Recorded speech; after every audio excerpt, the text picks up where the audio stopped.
What up, guys? You know who it is. It's your boy, John Mike. I'm back again today. I'm excited to share with you a over 2-hour video that we have put together on just mixing drums. I'm talking mixing drums from some of the top engineers and producers in the industry. We're talking Cedric Thompson, Yosh, Blass. We got PJ Morton's engineer in there. We got Yaahn Hunter Jr. Heck, I even throw some stuff in there, some things that I've learned just from hanging around these guys over the years. So I'm excited to share this video with you, and I hope you enjoy this content. All right, let's jump in. Thank you for watching. So what's happening here is this is actually my template. So a lot of the work has already been done for me. So on the kick drum, we have the SSLG channel, and I have it on a really mean preset that I love. I tweaked this preset, but it's giving us this. So if I take that off, it'll sound like this. Turn it back on. So it's just focusing on the kick. So I'm getting rid of the boxiness out of here, around this 200, stuff like that. So we got about 8.2 dB of gain reduction in the boxy area. And then I'm turning up some of the higher frequencies. So we got about 6.6 dB of 3.7 kilohertz. And then we have the top end of the beater. It's about 9.3 dB of, what is it going to tell us? About 8K basically. So that's what's happening with the kick drum. That's why it sounds so focused. The other juicy side about this plugin is the right side. So I'm getting some really good compression out the gate. So we have, let's see, what is it? Yep, that's the release. Let's go to the ratio. So we have about a 5:1 ratio of compression. And then we're backing down, not much, as you guys can see. It's only about -2 dB. So we're not reducing a whole lot. And then we have the expanding area. So what I love about expanding versus gating, expanding gives us a nice smooth transition as the gate closes or as the door closes. It's not like it just slams shut. It's just like a nice close, open. So that's why I love expansion. So that gives us this. So you see it's just real smooth. So that's all on the SSL. So then we have, I know the Rev is waiting on this, the trigger on the kick drums. I didn't need them. I wanted them just because I wanted to have the gospel feel, that modern feel. So on our triggers, we have two of them. We have the Everyday from the Yosh Drum Warehouse. And then let's go over here. And then in combination with that, we have the Nick kit. So I have the Legacy stuff. So if you guys are looking for these, it's just go to the Yosh Drum Warehouse Legacy. And you'll see the QR code there if you guys want to. Yo, that's thick, bro. So yeah, I just want it though. So all of that in combination with my kick sounds like this. Just my kick. So it kind of makes the kit 3-dimensional now, like 3D. It doesn't so 1D. And the second reason why I actually added some of these samples is because on my drum mic setup, I only have overheads left and right and a ride cymbal. I don't have a room mic or mics when I did this recording. So I'm playing off of that and saying, all right, I have more of a 2D recording. Samples will make it sound 3D. So same thing on the snare. We have my snare raw.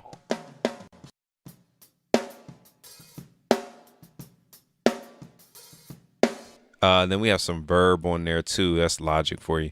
And then we have again the G channel that transforms it, makes it sound like this.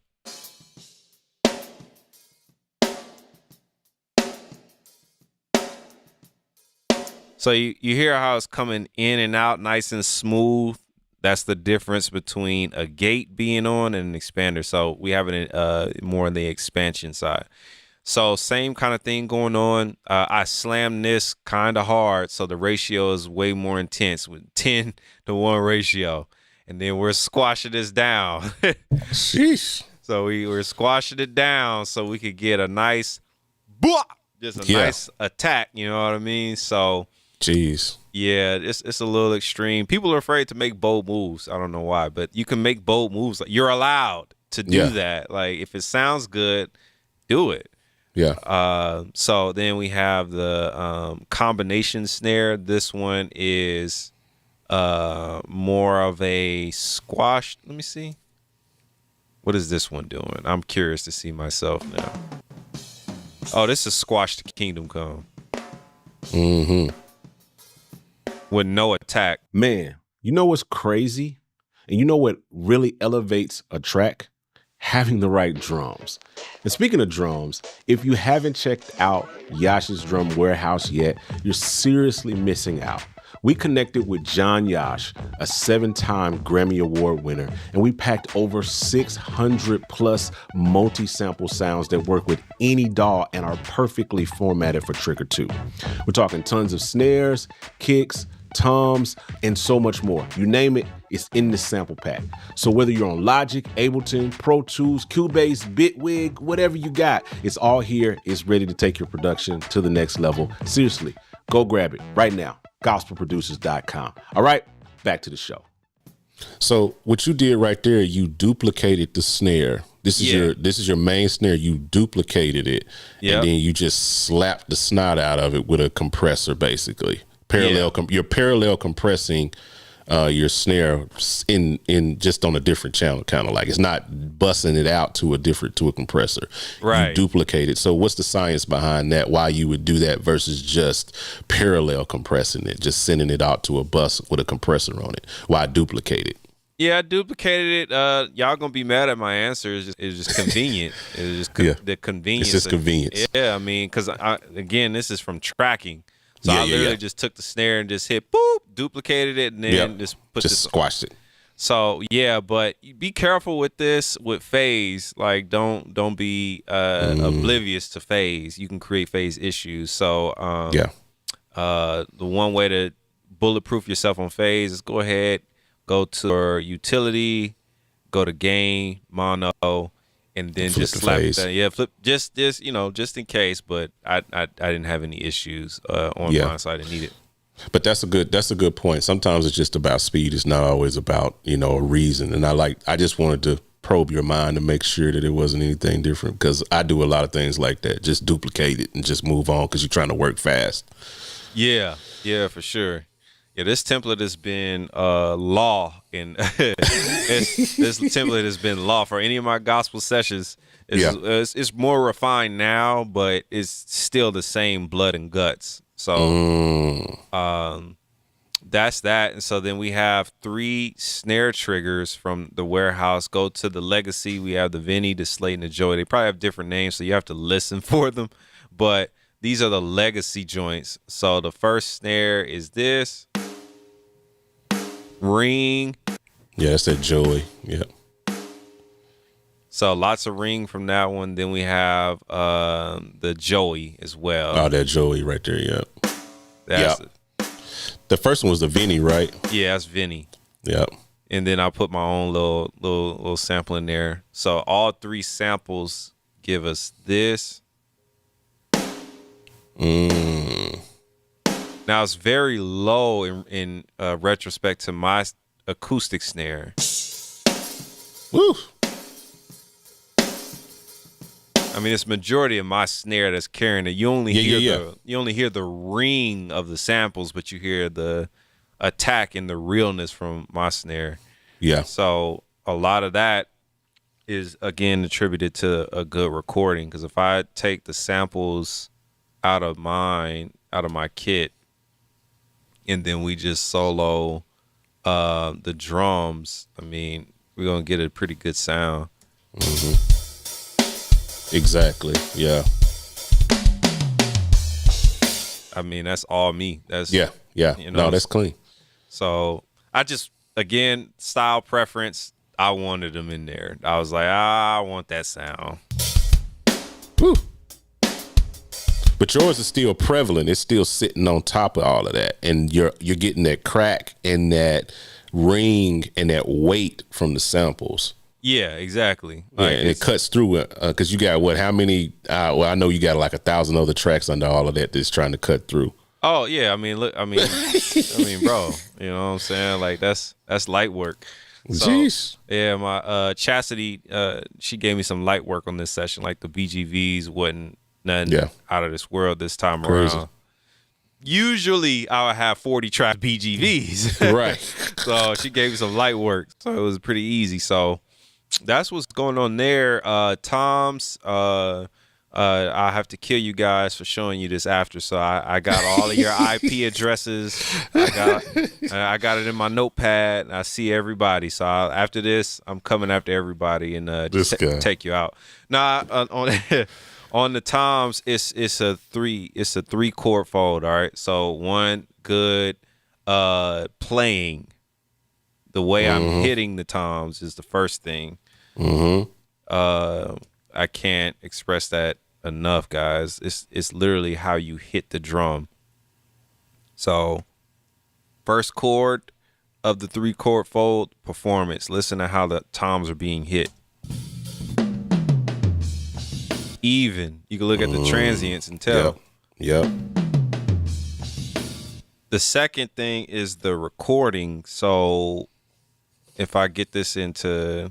There we go. Reasonable, transient. You can see they're all kind of consistent. Got a good recording. The recording of the toms are good. You see what I'm saying? So that's dry. There's nothing on the toms. That's a little bit of the reverb from the bus, but we can turn that off.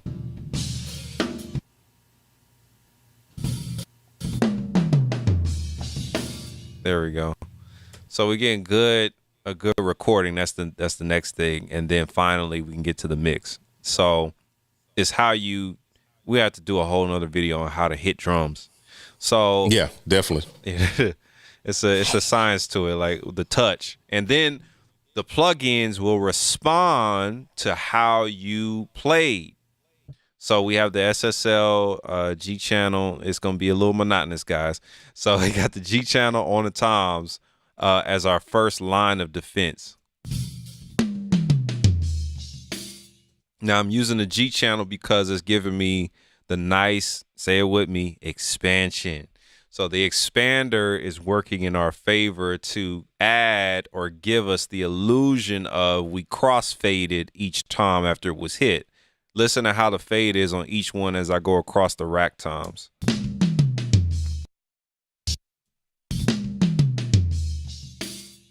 See there? So it's in order of how the drums were hit and they respond. The plugins respond. So I'm using the same plugin on each tom. So a hack for you guys, if you do have the G channel from Waves, a hack for you is start with the rack tom preset. That'll save your life. Now that's not Bible. You will have to tweak it. So I've tweaked it. They give you maximum release on this and they just let it ring loud and proud. Not on this type of record. Maybe on a Dilla record or something. Hip hop, fine. But on this one, no. We want clean, transparent toms. So use the rack tom setting, and then on the floor tom, you can use, for you guys to take home for leftovers, is use the floor tom preset and work from there. This will get you some really good tom tones. So then after that, we go into CLA drums. Well, we have the virtual mix rack, but it's just saturation. Saturation is nice. But after that, then we go into CLA drums. This is why I said I was going to shoot everybody after this, because this is a gym. It's going to do even more work for us to make us sound like pros. And we are pros. So let's hit the space bar on the CLA. Hear that? Now it makes it sound like we're at a stadium, like we just arrived at an award show. So then last but not least, we have the SSL EQ. I went to this because because of all of the other instruments that the drums has to play together with, I had to brighten up the toms even more. So that sounds like this. And you can feel that attack difference. Without it on, it's like getting meaner subtly. Cool. We got the toms. Then the hi-hats. This is fail-safed for me. The virtual mix rack from Slate is a blessing. So I've done the wrong way to do this. Stay with me. You're technically supposed to EQ first and then go into a compressor so the compressor doesn't have to fight. I actually did not do that. I went to a compressor first to compress the whole sound as is. I don't mind this compressor taking in all the heat because I used a pencil mic on the hi-hat and I did a roll-off on that mic. Therefore, I'm already getting an affected sound before it even hit the DAW. So I can go into a compressor first. If I used a SMB or any other type of dynamic microphone and I didn't do a roll-off, then the EQ would be first, but it's not. So compressing kind of hard on the hi-hat. Let's go to where we're grooving. Oh, it's not as hard as I thought. So we're getting a nice amount of compression here. I thought it was going to be more deadly, but it's a template, so it makes sense.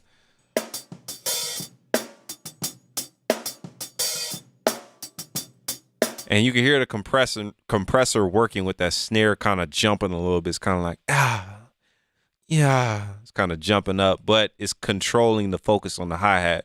Then we have the Neve here rolling off to about 160. This says 135, but 160-ish, 135. Rolling off the low here even more, so it's more focused. So if I turn this off, you can hear more low, and you'll need headphones for this for sure. Turn it on. It just takes away the mud, the focus from the kick drum, and focuses on the hi-hat. That's all that's happening there. So on the overheads, we are in a bus. So nothing is really happening on the channels itself. We're on the overheads bus. So we're going to come over here. And then same approach. I rolled off on my overheads as well. So I went into a compressor first. What's up, sis? Let's follow the overheads.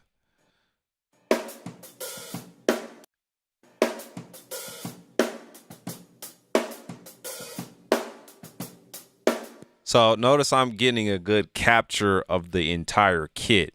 Like just grooving, you can hear and feel the drums. So I rolled off over here on the Neve to about, again, 160. Let's turn this off and let's listen to the overheads. Them overheads sound juicy. Let's go over to where we got crash, crash, and fills and fills.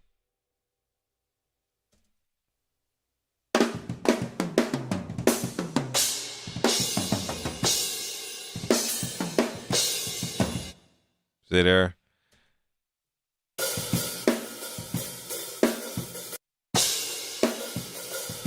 Nice and full.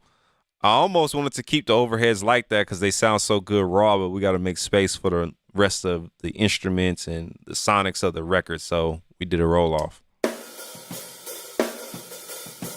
So it kind of makes it sound like the drums are further away, but that works in our favor because our direct signal stuff, the hi-hat, the snare, the kick, all of those are now going to get pushed to the front and the overheads are going to take a back seat and just focus on the cymbals.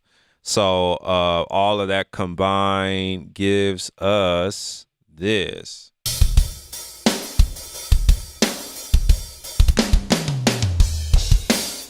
So you see how it's allowing the direct drums, especially those toms, they're more focused.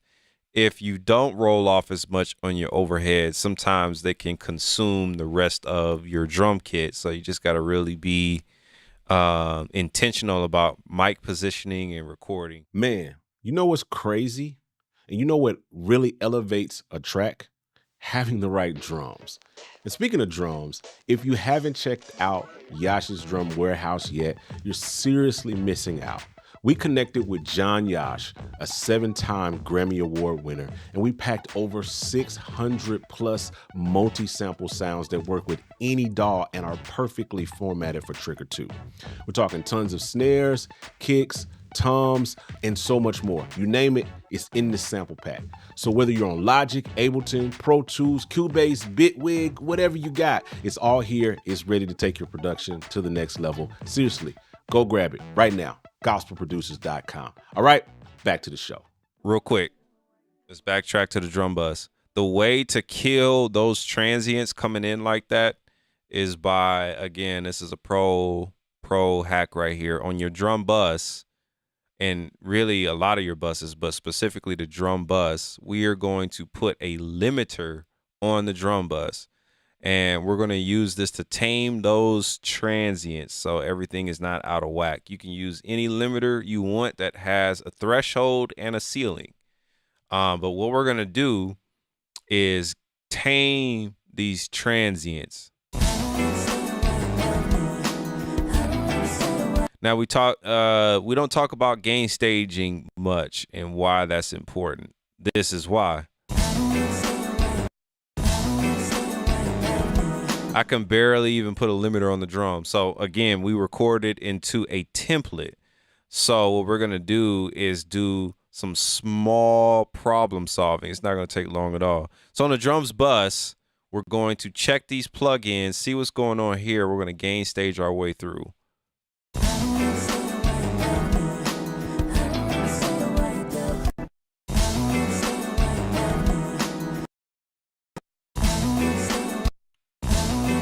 Cool. I see what's happening here. No problem at all. So what we could do is easy way to gain stage is to grab a gain tool. The virtual mix rack has one. Probably past it. Trimmer. We're going to turn down the drums out of the virtual mix rack going into the pool tech.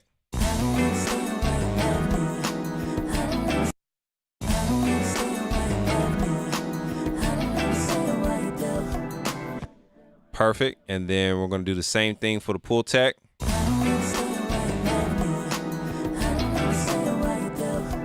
Now we got headroom. This is why gain staging is important. Mixing is a very, very hard art to master.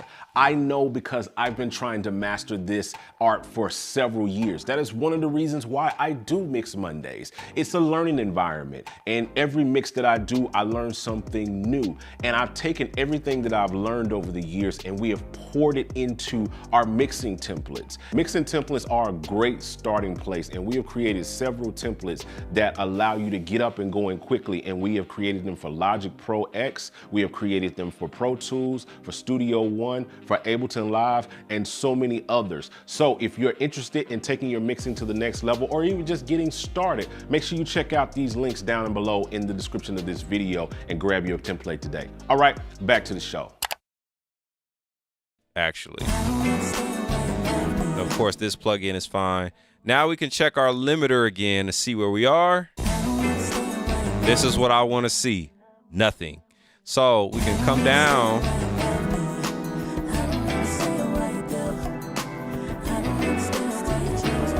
And I'm basically looking for the peak. So right when it starts beeping, just a subtle beep, we doing good. Now we can turn the drums up.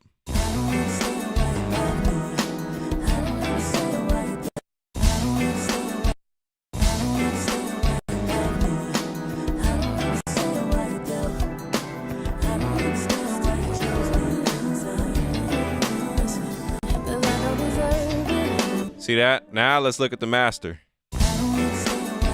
Got way more room to play with now. We're not in the red no more. So now we can put our master bus processing back on.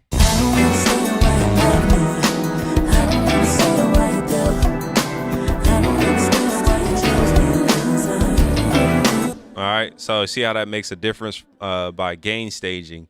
So that's really important. We don't talk about that much in gospel mixing. Man, you know what's crazy? And you know what really elevates a track? Having the right drums. And speaking of drums, if you haven't checked out Yosh's Drum Warehouse yet, you're seriously missing out.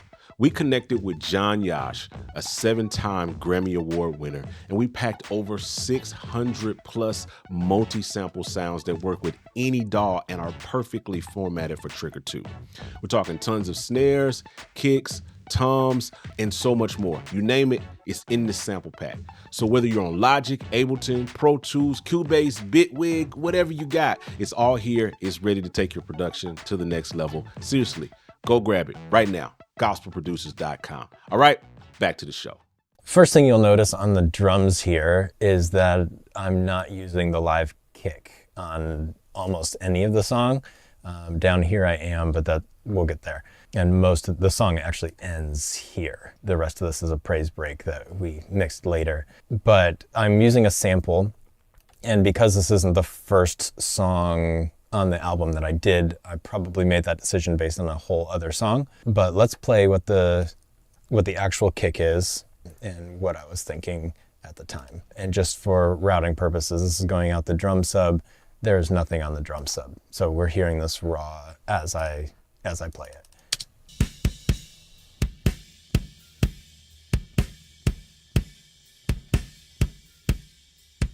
So my first thought was try to get rid of some of the cymbal bleed on that. This I don't think is doing anything. Ultimately, I felt like this just felt kind of papery and weak and didn't really give me what I was hoping for out of it. It's better with the sub kick, the kick out mic. A lot of times kick outs are really tough, especially in live recordings. Again, I'm doing a lot here to get rid of the cymbal bleed on that.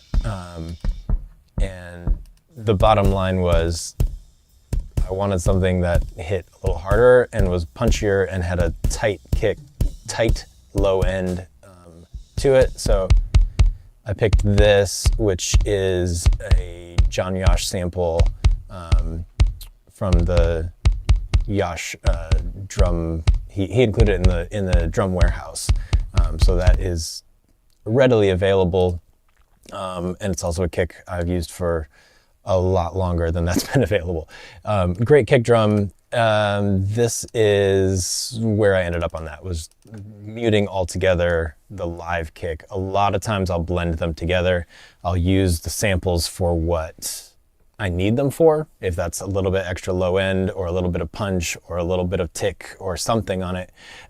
In this case, they weren't gelling well together. I needed it to just be solid and crispy and clean and get through.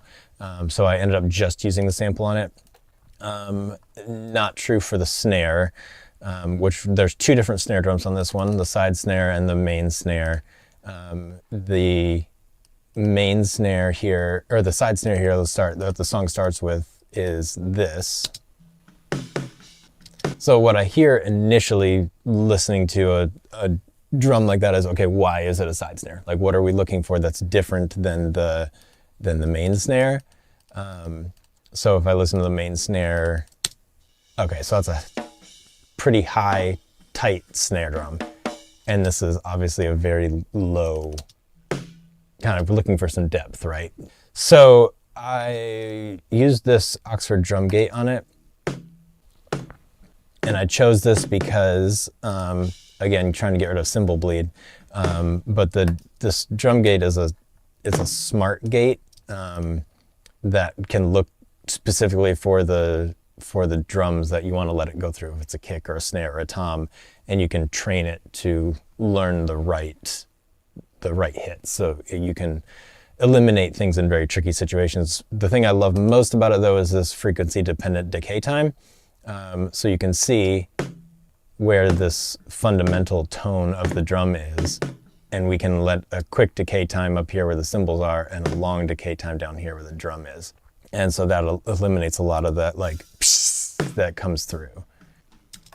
I actually wanted more beef to it, and thankfully this is one of Yosh's newer samples, but I used this too, and this is literally like my go-to when I need this sound. This is the hit I use. It's called, what is it?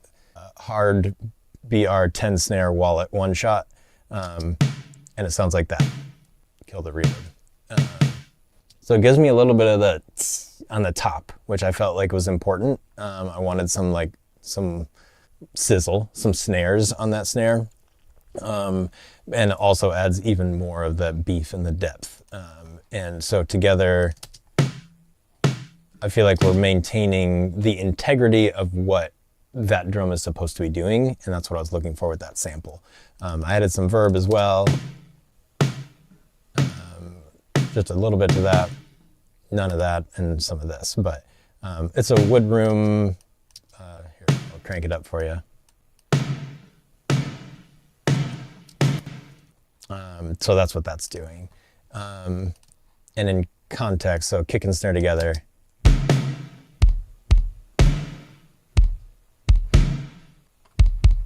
Listen, I hope you are enjoying this conversation with John Blass. I got something really quick that I want to show you though. Check this out.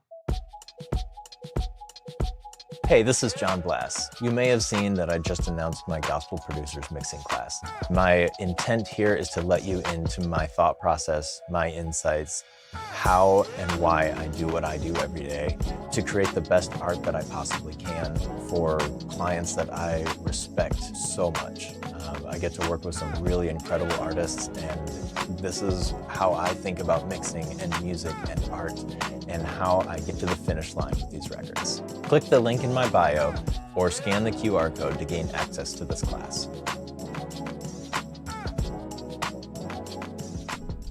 Let's move straight forward to the overheads because we got to get the rest of the drum kit in here. So I've overhead left, right, pretty normal. I am EQing. This EQ literally comes on my template, ducking a lot at 400, and a tiny bit of a shelf that I sometimes kill, sometimes I keep. But basically, here, let's start with just that.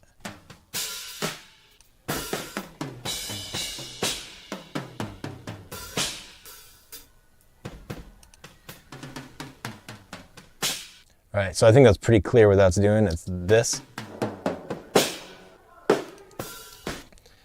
And that is just cleaning up some of that like roomy, tubby, mid-rangey, I don't know, takes away from the punch of it to me. I'm also doing a little bit of a dip, 3,300 hertz there or whatever. I don't know, something was poking out to me or was trying to make room for a vocal or something there. It was just a little too sharp there. So I pulled that back with a separate EQ just because it was quick and easy. And I'm compressing them, just trying to get more out of the kit overall. And so letting some of the bigger hits get bumped down a bit to allow the whole kit to come up in the cymbal range. Helps get some of the smaller things through. So I'm also using the hi-hat mic, but only on part of the song, where in that front half of the song where the hi-hat was really important, I wanted that up close. So I'm adding that in. So a lot of low end in this. And honestly, it was pretty bright to me as well. So I'm rolling off some of the top end and some of the bottom end. Sometimes that kind of thing feels counterintuitive to roll off the high end of a cymbal. For hi-hats especially, I don't necessarily need them to be super bright, and that can just get in the way of the other cymbals and vocals and things that I want to occupy the high-end register. So I'm tenting that a little bit and keeping that down. I'm also, again, compressing to bring up the smaller hits because what I'm looking for there is the groove of the hi-hat. Let's knock down the snare, bleed a little bit, and keep the hi-hats up there. So that's what that's doing.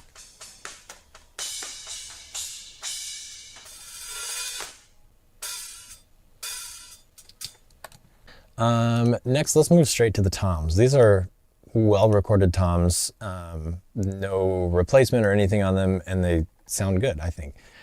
So I use a plugin by McDSP called P606. It's just a parametric EQ on this Tom 1, for instance. So without any EQ,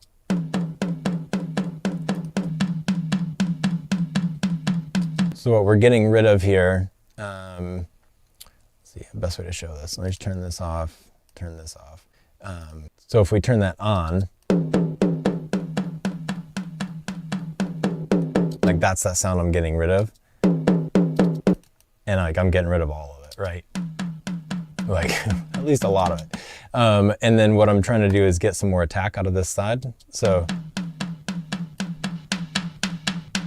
you don't want to go too much on that because it can hurt a little bit, but it can also be really helpful to get some attack out of it. And then also try to get some more of the fundamental, like the boom of the tom, which is what's down here.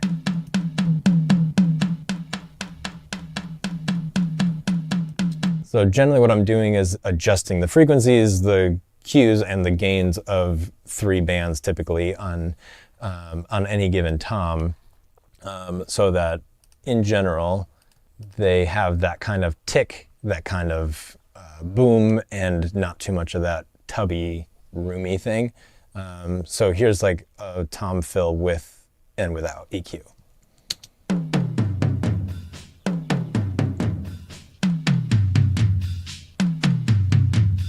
So let's hear, I think that's all the tracks in this beginning section. Let's hear that tom or that drum kit in this area.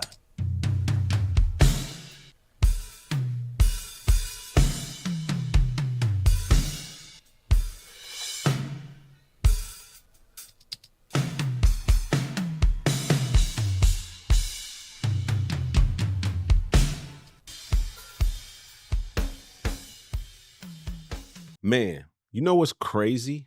And you know what really elevates a track? Having the right drums. And speaking of drums, if you haven't checked out Yosh's Drum Warehouse yet, you're seriously missing out. We connected with Yosh, a 7-time Grammy Award winner, and we packed over 600 plus multi-sample sounds that work with any DAW and are perfectly formatted for Trigger 2. We're talking tons of snares, kicks, toms, and so much more. You name it, it's in this sample pack. So whether you're on Logic, Ableton, Pro Tools, Cubase, Bitwig, whatever you got, it's all here. It's ready to take your production to the next level. Seriously, go grab it right now. gospelproducers.com. All right, back to the show. Let's go up in here and we'll play the drums, and I'll show you guys kind of some of the stuff that I did with the drums. So big drums. I love big drums. Y'all know me.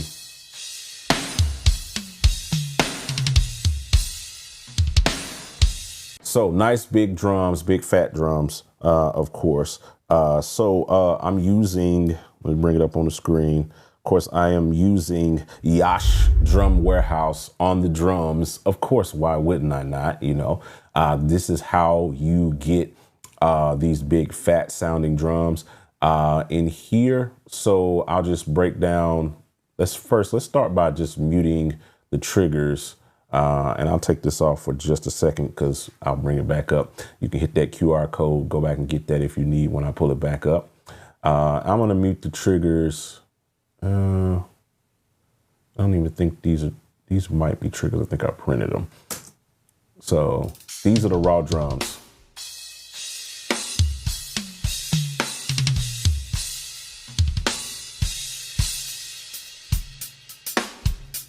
Then the drummer himself actually sent a trigger.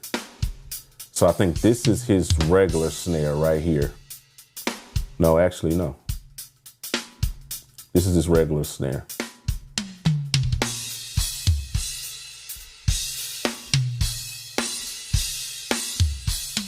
Which is a really nice bass line for the snare. It sounds really, really good. I believe there was a lot of, let's listen to what the bleed was like on the snare itself. Now, this is his regular snare. So this is one of the reasons why it is difficult. And I stress this all the time. A lot of people say, well, why don't you just turn the snare up? Just turn the actual snare up and use the real snare, right? In which we do. We do bring that in there and it becomes a part of the bass line. But the thing is, when you start, this is my experience. This is not an absolute. I'm not giving you a rule because every record is going to be different. And it all depends on how the drums were recorded themselves. So when you have drums that have this amount of bleed in them, let's listen.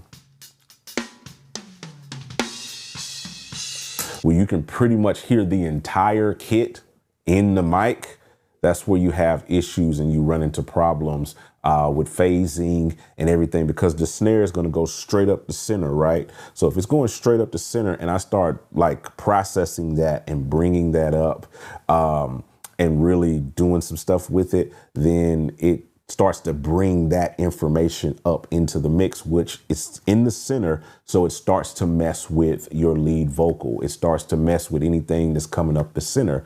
And then you end up with, why the drums sound so loud? Why does it sound like the drums are in mono? Well, that's because you got some bleed issues with the drums. Now, I know some drummers that record very, very clean. And you don't have these issues, but you know, typically it's difficult. It's difficult to manage this. And the best way to do it, if you care about your tones, because I feel like I always have to coddle the drummers in these particular cases. If you care this much about your drums and your tones, then you send your engineer samples of your own kit so that he can replace your snare with your snare, that he can replace your kick with your kick. He can replace your toms with your toms. All right. So those are necessary things that have to be done. So with that being said, we brought in, let's see, I brought in some triggers. He sent, the drummer himself actually sent some triggers. And his triggers sound like this. These are the triggers. No, that's just a duplicate. This is the trigger that the drummer sent himself. And that was cool. And I used that and made that a part of the bass line and actually triggered the other snares off of it. So I added in a few different snares and I printed them all. These are all from Yosh Drum Warehouse. You can get them all in there. And so we ended up with this big kind of drum sound.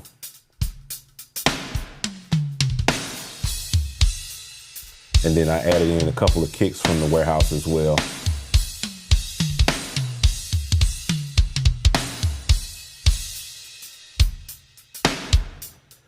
And it's really big and fat, and it sounds really big and fat when it's solo. But when you put it into the context of the mix, it actually doesn't sound as big.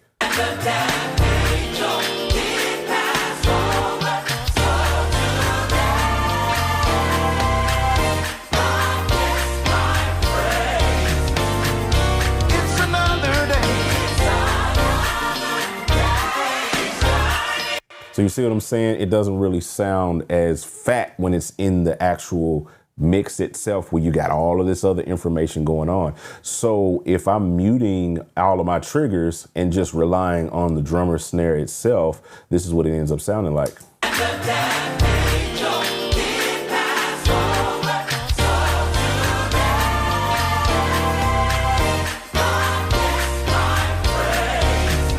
So you see where the snare went? The snare just disappeared altogether. So this is where the warehouse comes in and like stacking snares. And so I went on a journey, basically just kind of adding in a snare, seeing what that did to it. So it may have been something, the process probably went something like this.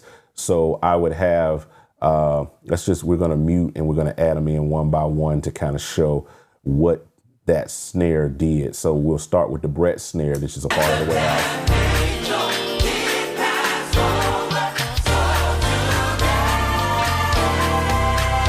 I was like, okay, that sounded good. Let me add in the popcorn snare. So that gave me the top, the that I needed in there. So now we start adding in snares like the absolute snare that gives it some weight and some body. So you start to hear some of the body come in. Then if I throw in the deep down, it gives it some even more fatter weight. And then finally I added in a Nashville wallet snare to round it out some more.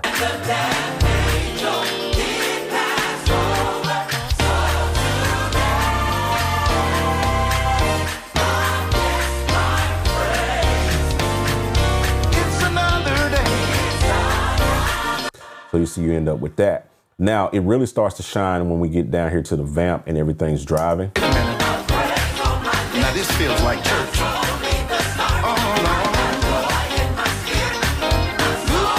So it was all building out layers with different snares and a couple of different kicks to really help those drums cut through everything that's going on without having to, you know, deal with the bleed and deal with all kind of other issues that may arise if you're just doing those sorts of things. All right. So let's keep moving in with the drums. I'm going to show you some of the other things that I did with just the drums. And see, when you hear it like that, you think like, oh, this is big fat snare, but a lot of that energy gets sucked up by the rest of the mix. So going into what we did with the drums, I don't really have much going on with the drums, as you can see. You can see here, we don't have anything. Looks like I triggered a couple of the toms. Yep, I triggered a couple of the toms just with tom. This is all from Warehouse as well. I triggered the floor tom and I triggered the tom 3, and that was because of bleed. Because what ends up happening, let's show you guys. This is what engineers have to deal with in drums, and then let's just solo the toms bus. Mixing is a very, very hard art to master. I know because I've been trying to master this art for several years. That is one of the reasons why I do Mix Mondays. It's a learning environment, and every mix that I do, I learn something new. And I've taken everything that I've learned over the years and we have poured it into our mixing templates. Mixing templates are a great starting place, and we have created several templates that allow you to get up and going quickly, and we have created them for Logic Pro X, we have created them for Pro Tools, for Studio One, for Ableton Live, and so many others. So if you're interested in taking your mixing to the next level, or even just getting started, make sure you check out these links down and below in the description of this video and grab your template today. All right, back to the show. There we go.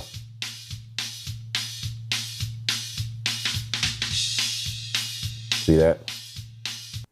So you end up with those type issues. Like every time the drummer is hitting the kick, every time he's hitting anything, the whole kit is bleeding into the tom mic. And so what you have to do to mitigate that sometimes is replace that. Now, I work with a ton of really, really dope drummers. One in particular that I use on all of my records, and he always sends me samples of his own toms that he used when he was recording the record, the heads, the tuning, everything. So I have his toms that come along with the record so that I don't have to pull something from like a Warehouse or pull something from somewhere else. I can use his actual toms from the record in order to mitigate that. All right. So that's what I ended up doing, was adding in those tom triggers to do that. As far as anything else, the only other thing I did, I love to do this. I love to put a stereo imager on the drums. You have to be careful with these, though gentle on them. I like this one by T-Rex. It's just very transparent almost. It just adds just enough width to a source without like washing it out, so to speak. So if I turn it off completely, you'll hear the difference. So here's the drums without the imager on it. And let's find a space where the toms are kind of really going. Let's see.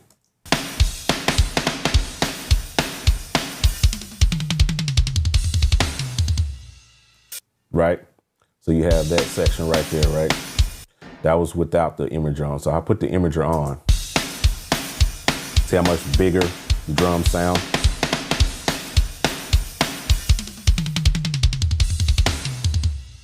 And those toms kind of got a little bit more definition to them just as well, just by adding that in there. So I love using an imager on the top of my drum bus. VMR is on here, but it's bypassed. So obviously I felt like it didn't serve the record. So there's no top level compression or anything going on these drums, which is really dope. So only other things I did was I cut out some ring in the snare. Looks like I added in a trigger for the rim shot, which comes in this part of the song right here.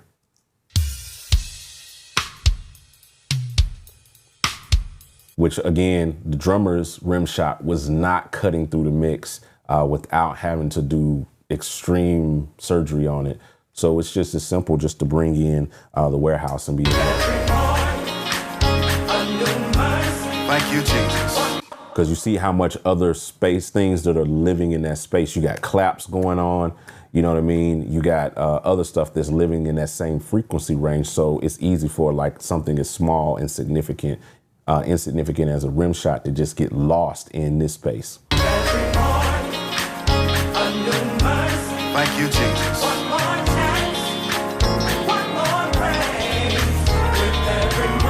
A new mercy.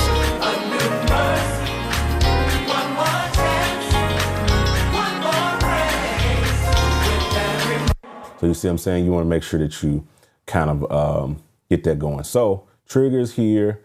I put the SSL channel on the hi-hat. Nothing crazy there. Looks like I just used the hi-hat preset and just kept moving. If it sounds good, it sounds good. There's no need to mess with it. Trigger, I told you guys I triggered the toms. Now here's some other buses that I have going on here. CLA drums on the toms. These are my settings for that. Nothing crazy. Just playing around with that to get that sound that I wanted out of the toms. Followed that up on that same bus with just the EQ right there. I guess it was some frequency I wasn't liking right there, so I dipped that out. Then running that into the drum verb. That's just a send from the toms into the drum verb. Cymbals, got VMR on here, a little bit of the SSL channel, and just this FG401, just like a compressor, just some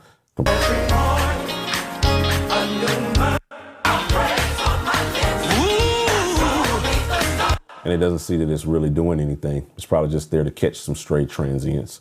Infinity EQ, I threw that on, cut out a lot of the, low end, brought down a dip on the cymbals, some harshness, then parallel compression on the drums. Got this running through this. I just like the way this sounds. It's like this Waves, what is this, the TG12345. This is one of those Abbey Roads plugins. It just sounds really, really good, really musical, and it gives some really transparent compression. But I'm busting parallel compression into that, busting the drums into that.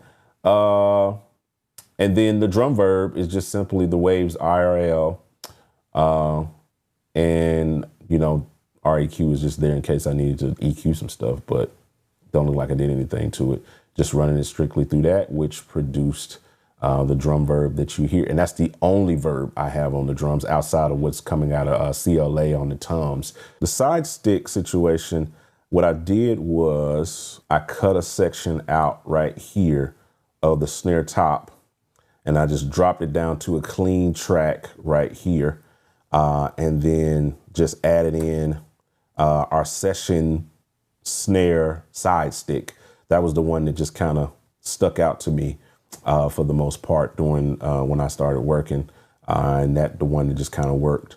And I just dragged that track down there and just triggered it, basically. That's what I ended up doing with that. The kick itself was this. This is the kick. That's the original, which is nice and punchy. But I layered it with a couple of my kicks. Just to give it some more weight. Because again, it's a dense mix, a lot going on. So I probably just wanted to touch it. A new mercy. If I turn it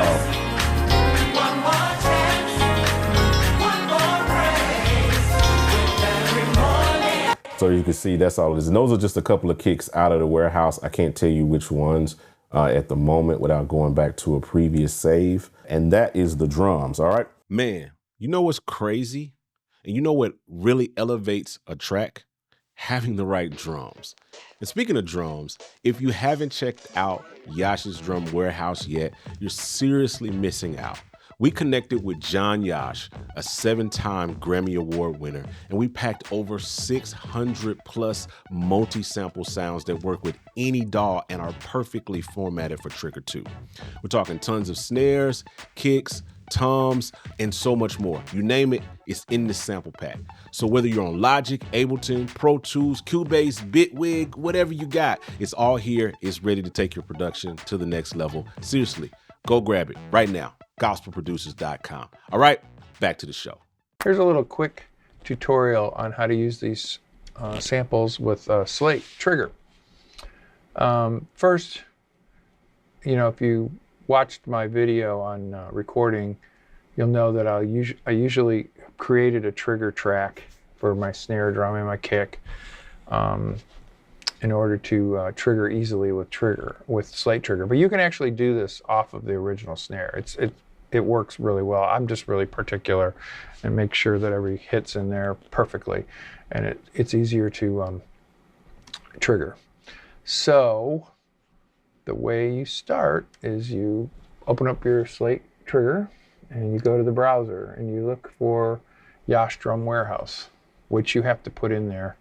That's a whole nother story, and John Mike's going to tell you how to get it in there. It's not hard at all. And so on this particular song, or this drum track that I've been listening to, the snare's a little weak. So I'll show you what the track sounds like with no samples or anything in it. It sounds pretty good. I added a little bit of top end of the snare, and there may be a point where I duplicate the snare and compress one of the snares and add some verb and stuff, but right now I just want to show you how Slate Trigger works. So I would open up Trigger and go to the browser and open up Yosh Drum Warehouse, open up the snares, and in this case I'm going to use one of the ones that's called Session Snare, and I'm going to use the one with Session Snare with rim, and I'm going to dump it in the first 2 slots. And the reason is because when I go over to the next page, which is called triggering, I can have a dry snare and I could have just room only snare, and I can also have options of dry, snare with overhead, snare with room, snare with room only, snare room only. In this case, I'm just going to mess around with using this dry snare with the overheads mixed in with it, and then I can control the level of the room sound, and it'll sound like this. And mainly I'm using it to get the ambience without adding reverb, because I like that natural tone of the ambience of this snare. And I could turn up more room like that, depending on how it fits in the track. I'm not sure yet. We're just kind of analyzing the overall drums right now. And then if I felt like maybe that's a little too thin and I want to add some more bottom, I might look for another snare. And I know that there's a snare called Nashville snare, which has a little bit of thickness to it. So I'll create another trigger track right here, and I'll go in the snares, find the Nashville snare, and I like the one with the rim. So I'll drag this down, and I'll go back to triggering.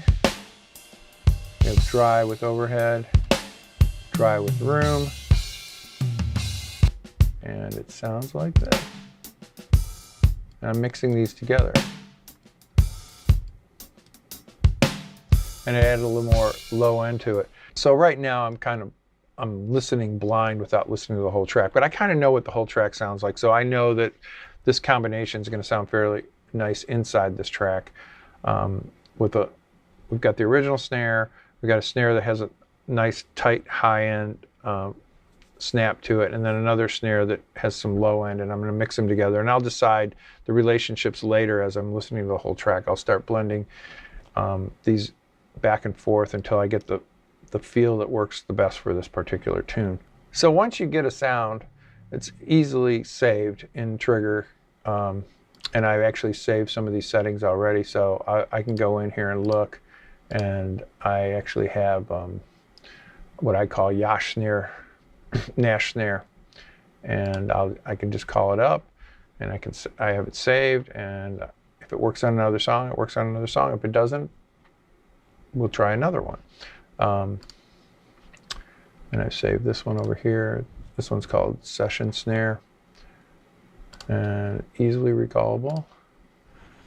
And there we go. And obviously I can change the room tone, which I think works pretty well right about there. But I can't play you this track because who knows who it is. Might be somebody famous. It might be one of John Mike's productions. Man, you know what's crazy? And you know what really elevates a track? Having the right drums. And speaking of drums, if you haven't checked out Yosh's Drum Warehouse yet, you're seriously missing out. We connected with John Yosh, a 7-time Grammy Award winner, and we packed over 600 plus multi-sample sounds that work with any DAW and are perfectly formatted for Trigger 2. We're talking tons of snares, kicks, toms, and so much more. You name it, it's in this sample pack. So whether you're on Logic, Ableton, Pro Tools, Cubase, Bitwig, whatever you got, it's all here. It's ready to take your production to the next level. Seriously, go grab it right now. gospelproducers.com. All right, back to the show. I have 2 kicks here.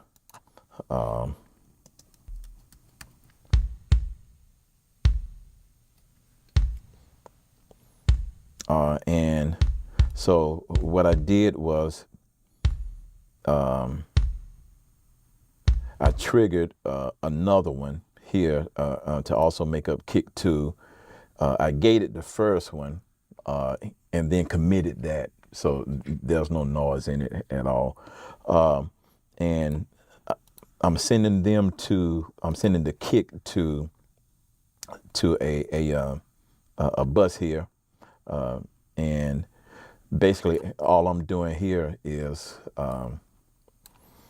the boost here, and I'm doing a cut. I'm doing a cut here as well, which is around the 400 range or so, just to kind of take out some of that muddiness there. And I have another boost here, which is at 8K or so, and these are my boosting cuts here. So, and I'm also sending this to a generator, a signal generator, and so my approach here was to create like a kick sub, if you will, and to do that, I'm sending this kick bus to what I call a kick sub aux, and I labeled it as that so I know what it is. But I'm sending it to this particular bus as well, and I pulled up a signal generator here that I have at 60 hertz, and I gated it. I put up a C1 gate, and you'll notice that it's of course it's triggered when the kick hits.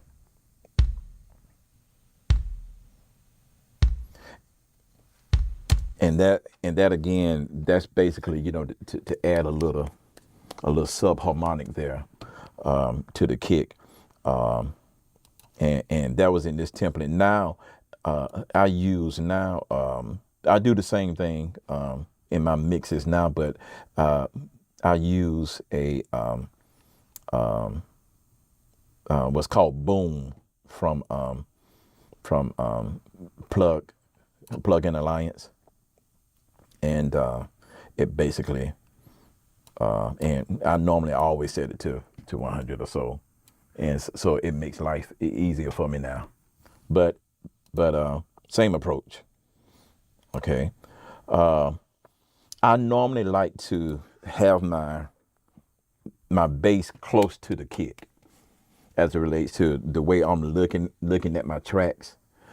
So a bundle of kicks, the next thing that I normally approach is my bass going up against my kick. So here, what I did was I duplicated the bass, and I started to actually do some processing on this one, but I left it raw on the original bass itself, duplicated that and pulled up UAD's 1176, you know, and just to add a little more presence there and tame it as well. So that's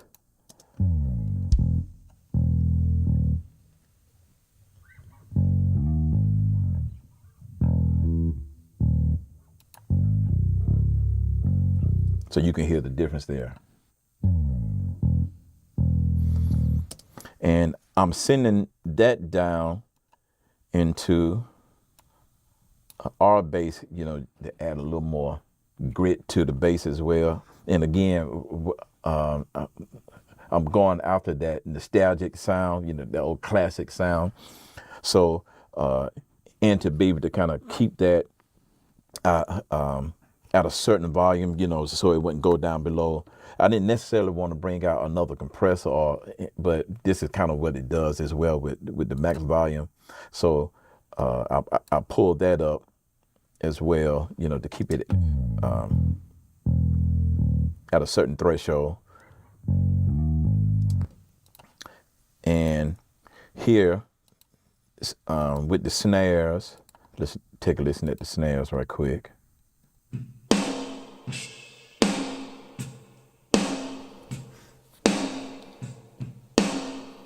Okay, so there was a few things I did here. This is the, let me take the gate off here.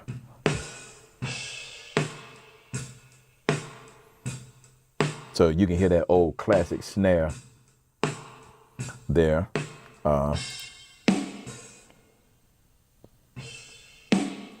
So here, if you notice, there are two snare tops. So the approach here was there was a additional mic added on the snare as well, and I processed that one differently in terms of the EQ. So I had a 57, and actually because all my other mics were already being used, I pulled out a 414, and I processed that pretty heavy, you know, and added a little more EQ as well going into it. And actually, as a matter of fact, I actually think I ran that through the 737.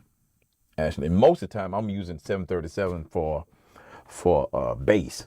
You know, sometimes I would do vocals, but I actually ran it through here to capture this. Mixing is a very, very hard art to master. I know because I've been trying to master this art for several years. That is one of the reasons why I do Mix Mondays. It's a learning environment, and every mix that I do, I learn something new.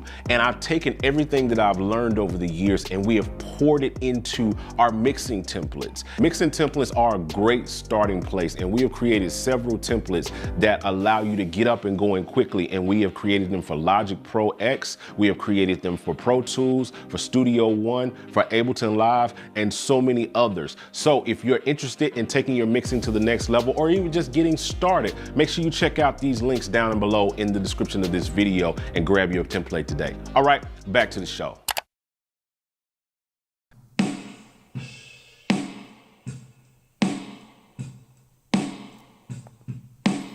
Snare bottom, of course, here.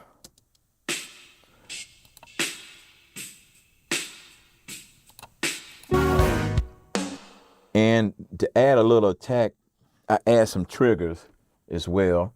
I use trigger 2, and I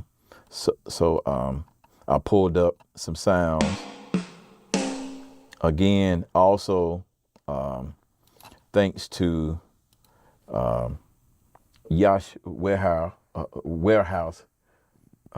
drum sounds. Again, another shout out to John Mike. John Mike is all over the place.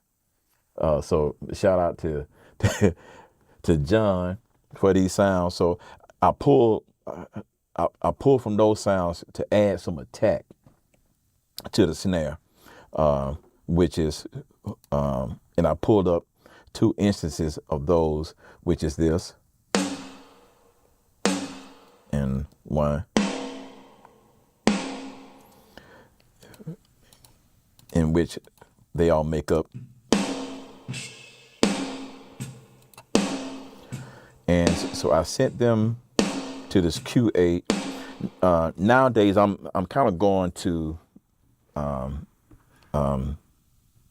the EQ with a fab filter, actually. But on this, I pulled up the Q8 from Waves, and you can see here some of the boosts and cut. I'm doing around 200, about 3 dB of gain here.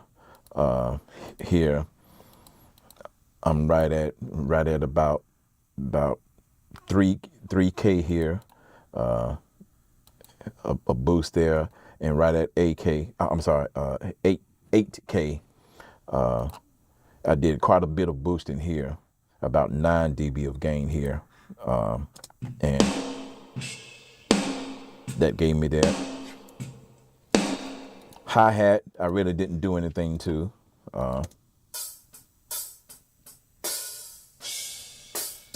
Just panned that again. Tom, two toms here, so there was really not much work to do there.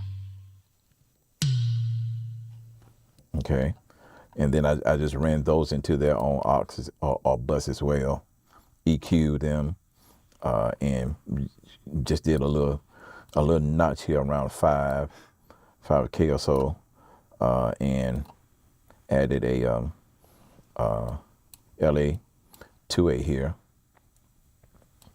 Overheads.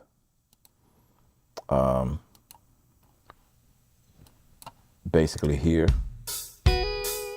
I have the C4 to do some dipping here, if you notice here.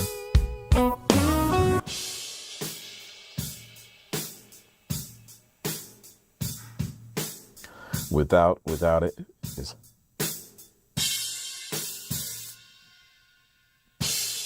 I wanted to tame some of that high end on it as well.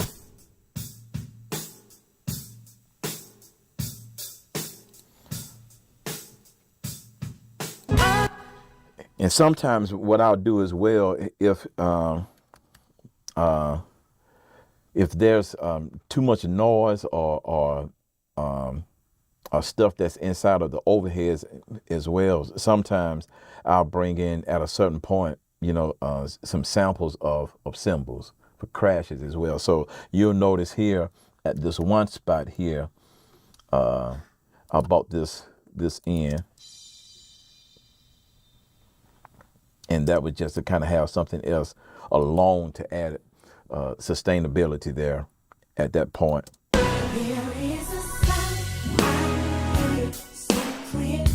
Okay. Man, you know what's crazy? And you know what really elevates a track? having the right drums. And speaking of drums, if you haven't checked out Yosh's Drum Warehouse yet, you're seriously missing out.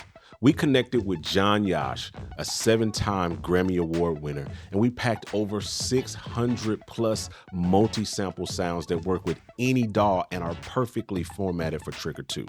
We're talking tons of snares, kicks, toms, and so much more. You name it, it's in this sample pack. So whether you're on Logic, Ableton, Pro Tools, Cubase, Bitwig, whatever you got, it's all here. It's ready to take your production to the next level. Seriously, go grab it right now. gospelproducers.com. All right, back to the show. Let's listen to the drums soloed.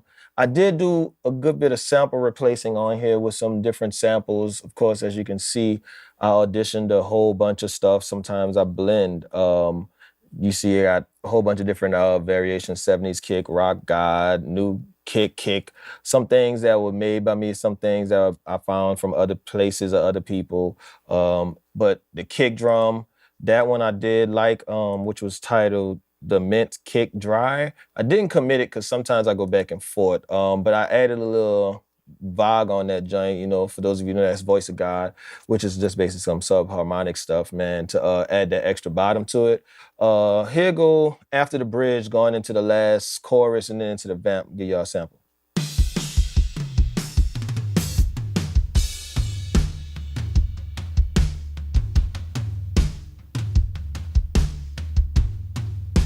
So one thing I do like to try to make sure I attack with the samples is I always try to make sure that if I do replace it, it's gotta be in the same vein, usually tuning and stuff as well, but honestly giving me what I was lacking if I couldn't make it up in a plugin or in a piece of hardware.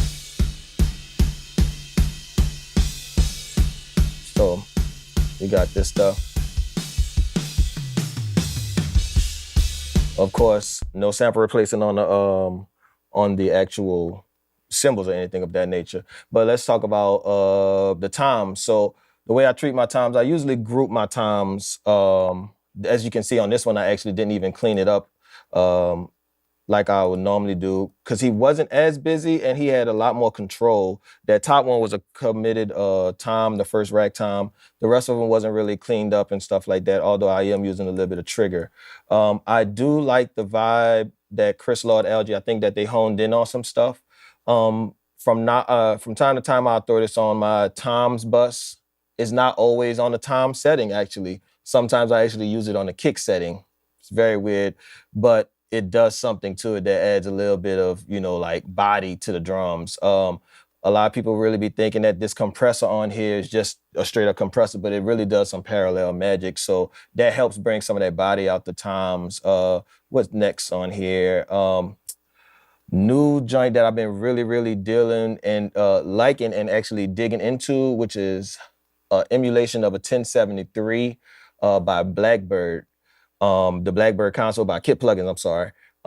I use this a lot now for the saturation, for the harmonics really that it introduces into it. Matter of fact, let me see if I can find a section in solo just those times. So, you know, you probably be able to hear this right quick, what is happening on here, what it does. I'll bypass it and then put it back in. Let's find a little section that we can loop right quick for toms. So let's take this.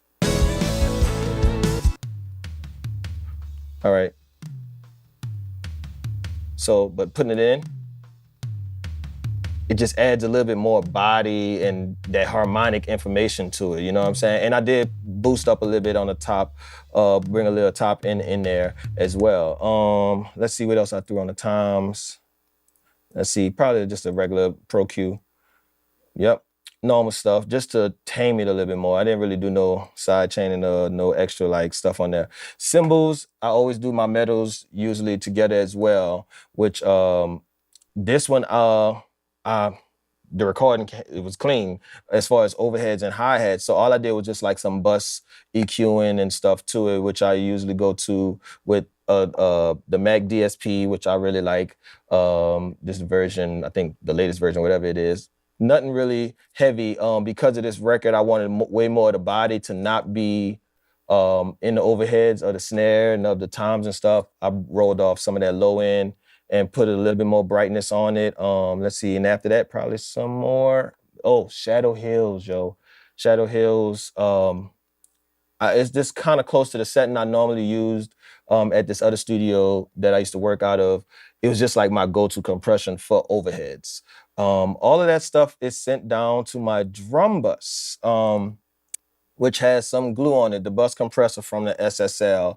I usually go between the bus compressor and, oh, that's Pro Limited, it came from the producer itself and not being used. But I don't really hit the drum bus as hard sometimes, but this record, I think I actually kind of, just kissing the needle. Kissing that needle, you know what I'm saying, with a slow attack. Mixing is a very, very hard art to master.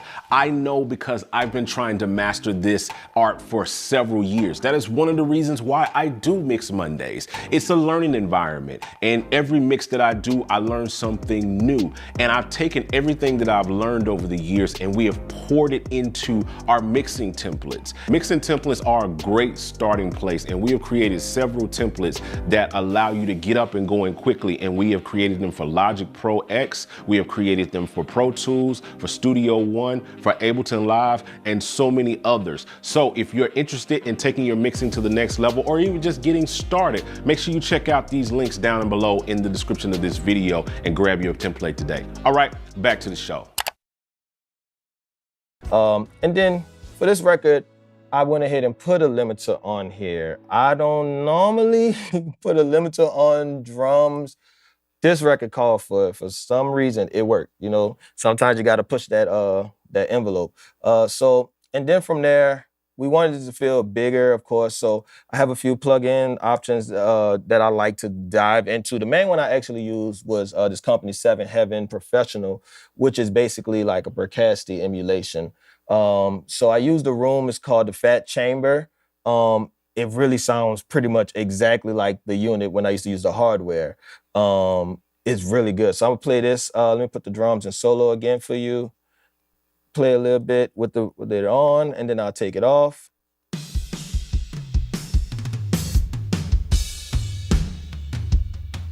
So that's with the reverb in. Muting it. You know, adds that life to it, make you move a little bit. Other reverb I used was the AMS, old school, the RMX 16. I believe I have it on the hall setting. Yeah, the hall setting. And it just adds this life. It's something about that, like, especially when you're dealing with like the big rock drums. Like that AMS joint is, that RMX 16 is special, you know what I'm saying? Especially if you're looking like that old Lynn drum vibe. That's like one of their go-tos that they went to for like that reverb and stuff like that. So it just made sense for me to dig into that and bring this record to life with that. Man, you know what's crazy? And you know what really elevates a track? Having the right drums. And speaking of drums, if you haven't checked out Yosh's Drum Warehouse yet, you're seriously missing out. We connected with Yosh, a 7-time Grammy Award winner, and we packed over 600 plus multi-sample sounds that work with any DAW and are perfectly formatted for Trigger 2. We're talking tons of snares, kicks, toms, and so much more. You name it, it's in this sample pack. So whether you're on Logic, Ableton, Pro Tools, Cubase, Bitwig, whatever you got, it's all here. It's ready to take your production to the next level. Seriously, go grab it right now. gospelproducers.com. All right, back to the show. So listening to this track I have right now, I'm using samples on the snare and it sounds like this.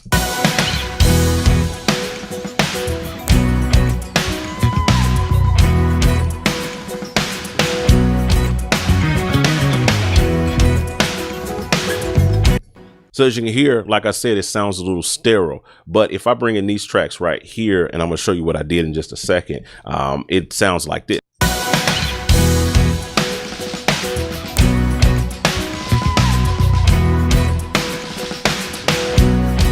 So now you can hear the life in the snare, and it doesn't sound snare. It actually sounds like those were the natural drum sounds. Let me show you how I did that. So I just duplicated the snare top completely, and then I added a compressor to it, just a regular 2A, and I'm just compressing the snot out of it, and it sounds like this.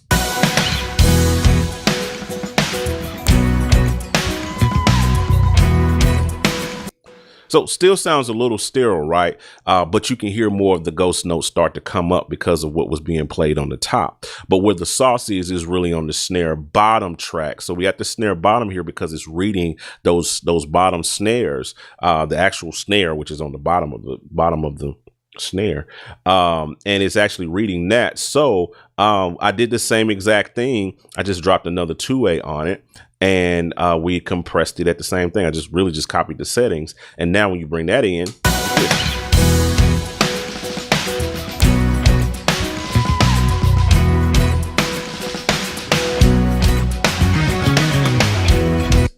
so in a sense, what I'm doing is basically parallel compressing a snare. It's almost like the same concept of parallel compression, but you're duplicating the snare top to get some more body out of that snare. And when you compress it, it kind of smashes it, and it brings the quiet stuff. Makes the loud stuff softer. It makes the soft stuff louder. It's like you're closing the ceiling, you're squashing it, and you're pushing out more sound. So we're bringing up those rudiments a whole lot more on the snare top, and then we're doing the same thing for the snare bottom to bring it up in the mix. Man, you know what's crazy? And you know what really elevates a track? Having the right drums. And speaking of drums, if you haven't checked out Yosh's Drum Warehouse yet, you're seriously missing out. We connected with Yosh, a 7-time Grammy Award winner, and we packed over 600 plus multi-sample sounds that work with any DAW and are perfectly formatted for Trigger 2. We're talking tons of snares, kicks, toms, and so much more. You name it, it's in this sample pack. So whether you're on Logic, Ableton, Pro Tools, Cubase, Bitwig, whatever you got, it's all here. It's ready to take your production to the next level. Seriously, go grab it right now. gospelproducers.com. All right, back to the show. I want to give you a really dope quick trick on how you should go about replacing toms, a good way to do it, so to speak. Now, the best way to do it, of course, is to grab Yosh's Drum Warehouse. Link is down in the description, shameless plug. But I'm going to show you a really cool way to replace toms if you can do this. If not, then you're going to have to use more extreme measures, but this is a really dope way to do it. So let me show you this real quick. Okay, so I'm working on mixing these drums here, and one of the issues I'm having with this floor tom mic is that there is a cymbal bleeding into the drum mic. So whenever the drums are played, this is kind of the stuff that I get.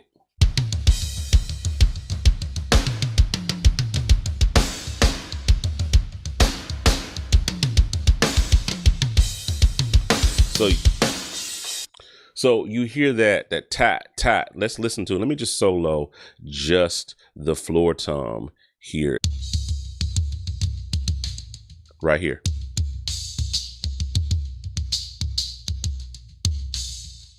So you hear he's hitting the cat, cat, right? Cat, cat. He's hitting the cymbal and the snare at the same time, but it's bleeding into the floor tom. The issue with gating it, yes, you could gate it, but the issue with gating it is it can, I've tried that. That doesn't work. I'm going to show you a dope way to replace the tom where it sounds more natural, because sometimes if you bring in a sample from another place, it doesn't always match the toning and the tuning of the floor tom or the particular tom that you're trying to do. You can go and do some work, but here's a really dope way that I solve these type problems when I'm working. So I found this little clip right here. Just the tom where it's clean, right? And then what you're gonna want to do is of course export that out. Now I'm in Pro Tools. There's different ways you can export that out. I already put the fade on it. I already cut it and cleaned it the way that I wanted it, so it sounds clean. And so what you can do is, when in Pro Tools here, there's a little thing here that shows the clip, and I can actually click on it, right click, and then just hit export clips as files. And I can export that. So after you've exported it, what you're going to want to do is duplicate this track completely. And you can do that whatever DAW you're in. I'm not going to duplicate it. I've actually already duplicated it, so I'm not going to duplicate it again, but duplicate that track, right? Throw trigger in on that particular track. And then you're going to import that floor tom that you exported in, right, into your trigger folder, and then bring it in here. So now you can see it in there. And what I'm going to do now is go to the offending parts. And as you can see, I've already kind of done some of this work. And what I've done is done some kind of cutting cut, copy and pasting. Well, not really pasting, but just cutting the toms up into the offending places where I was really hearing that cymbal bleed into the tom mic. And I've just cut it out from the main track and then brought in the sampled tom here in the front place. So it ends up sounding like this by itself solo.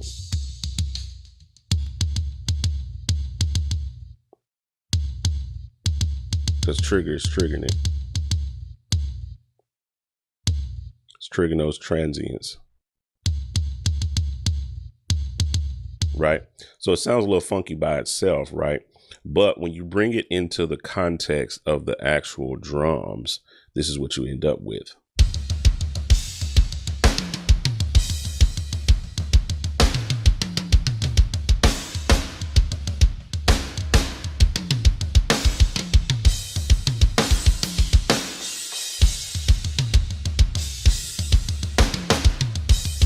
So you see what I'm saying? Versus, so let's bring in context again so you can kind of see what's going on here. So versus this, so if I turn off the trigger, bring in this, I just want to bring in this one section back in again and listen to it again. Listen to the drums.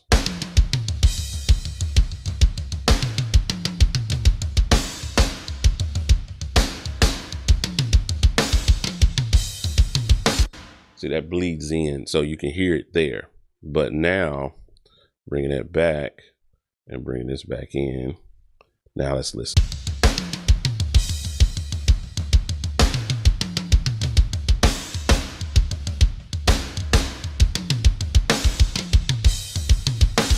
So that's a great way to replace your tom tracks or snare tracks or any tracks like that where you got a real offending kind of bleed that you want to get rid of, because those little things show up in the track and you're listening. Because when I was listening, I can't play because this song is not out yet. I cannot play the full audio of it.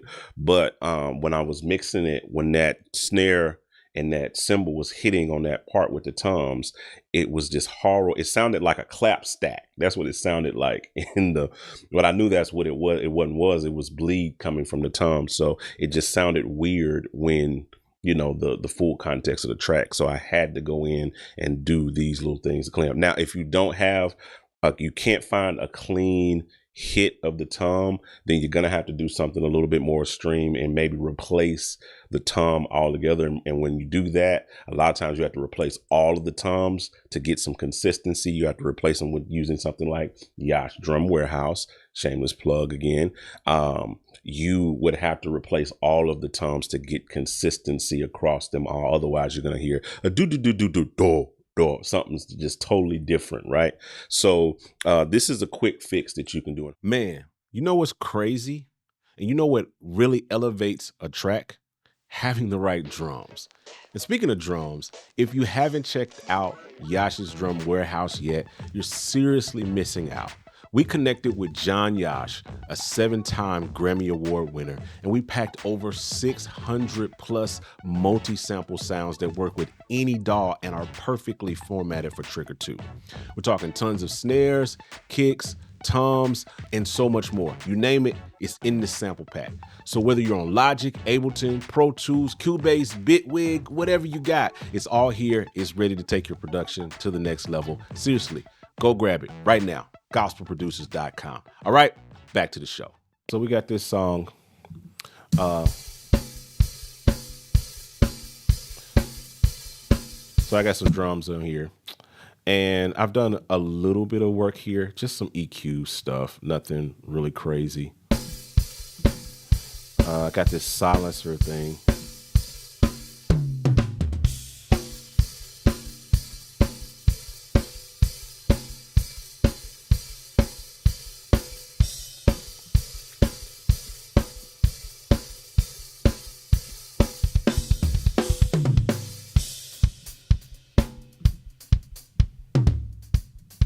So we got the drums. I'm gonna jump here to the vamp here. And then we're gonna pull up Trigger 2. too, because we have these set up to where they work inside of Trigger.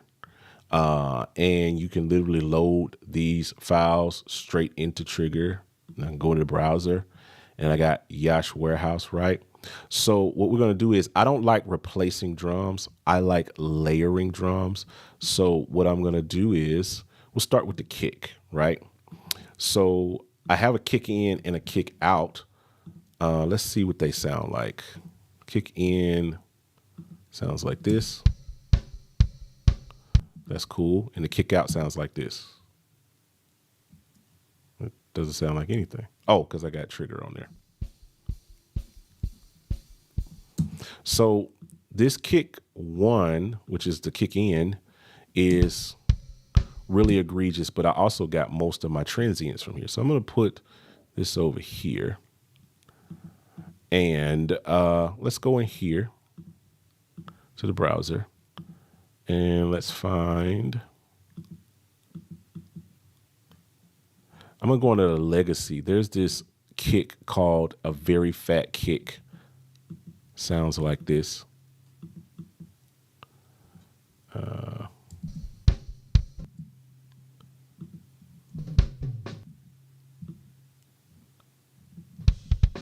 Oh, we got to turn it on. Duh. Sounds like this is what this sounds like.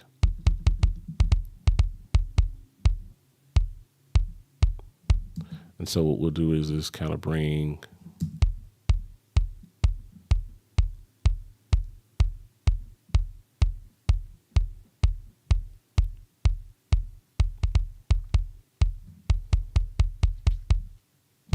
all right, got that in there. Let's see.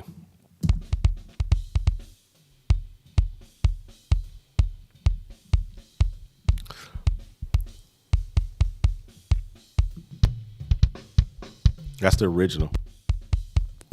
All right, let's see how that.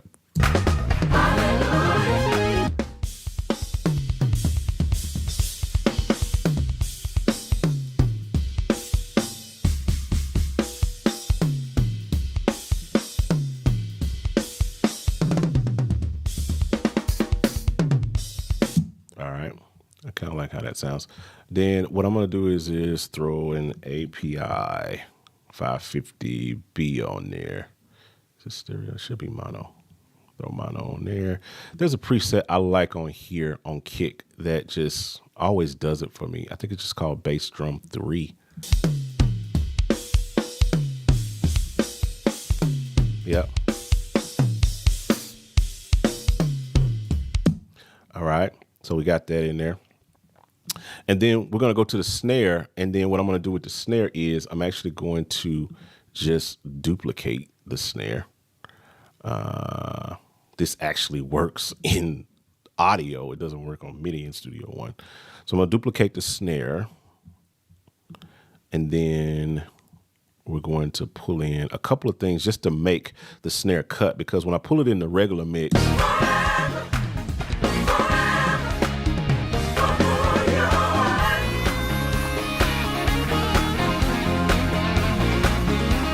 so it's in there, but it just doesn't cut. You know what I mean? It just doesn't cut the way that I want for it to cut. So we're going to build this out.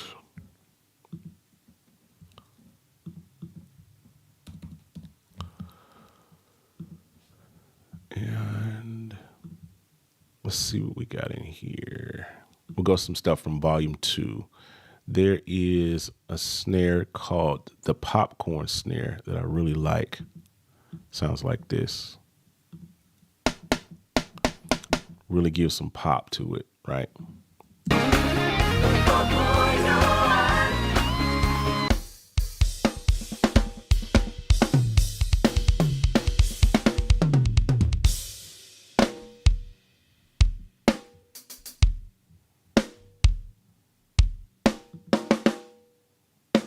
That's without it.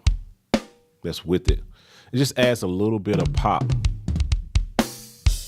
And then what I'll also do is add in another legacy snare that Yosh has probably used on every record that he's ever done. And it's a snare called the Brett snare. That is on Kirk Franklin's record. That's on Tamla Mann's record. That's on everybody's record. This sound.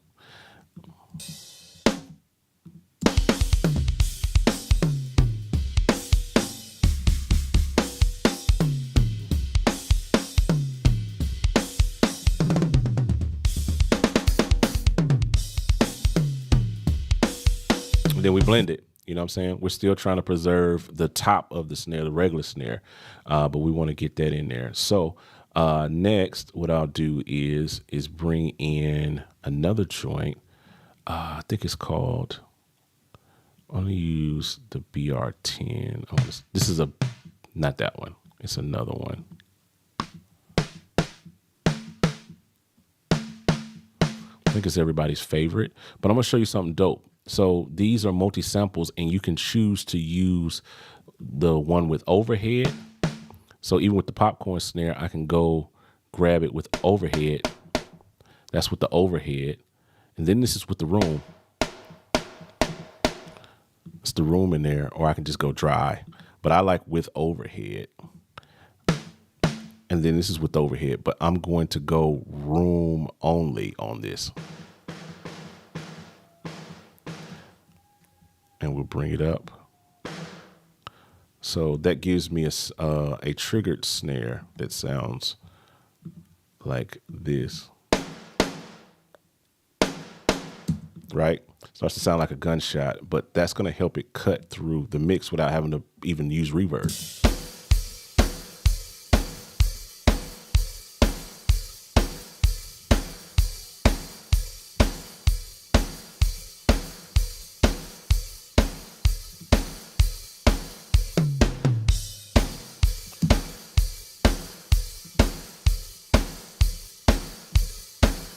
Now let's hear that in the mix.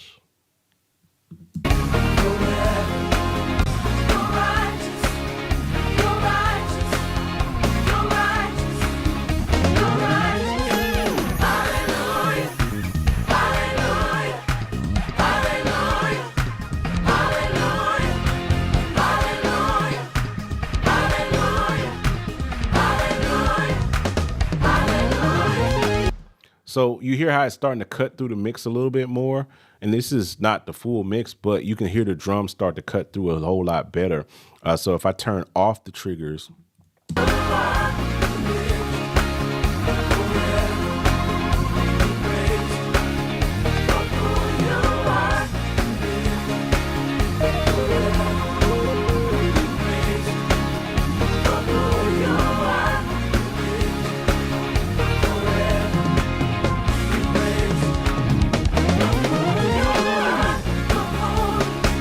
So you see what I'm saying? It makes a little bit of difference. This is how you actually blend and mix drums and be able to blend them up. And so I would duplicate another instance, and maybe we want to make the snare sound a little bit bigger. So what I would do is go and grab the room from this, and then I'm going to grab one more snare from volume 2. I'm going to grab the absolute snare. And put it in here. And then what we'll do is go room only. So these are just room only snares. So now I can take these.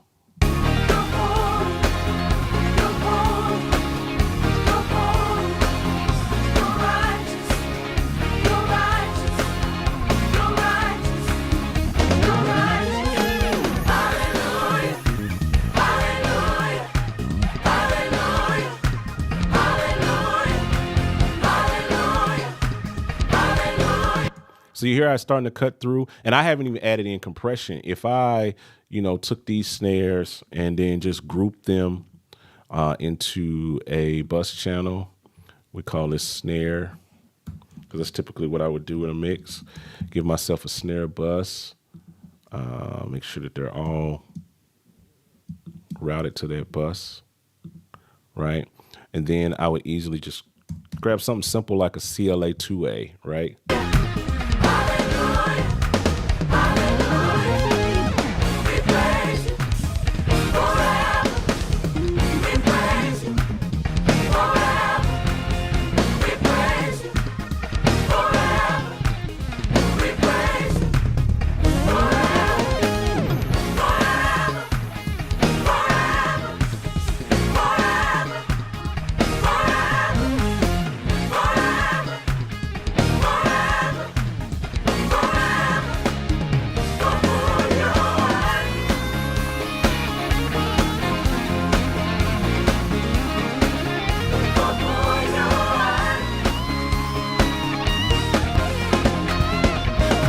So I want you to hear the difference even between the kick. So if I have the kick in,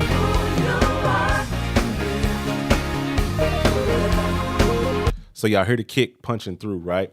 If I turn off the triggers on the kick, no triggers on the kick, triggers on.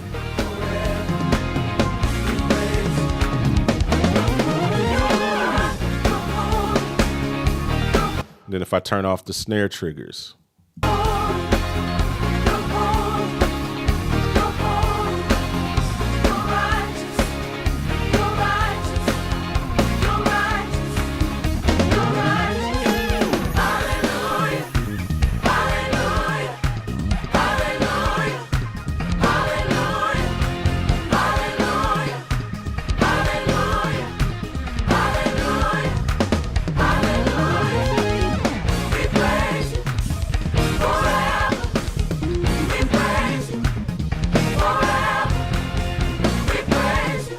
no triggers.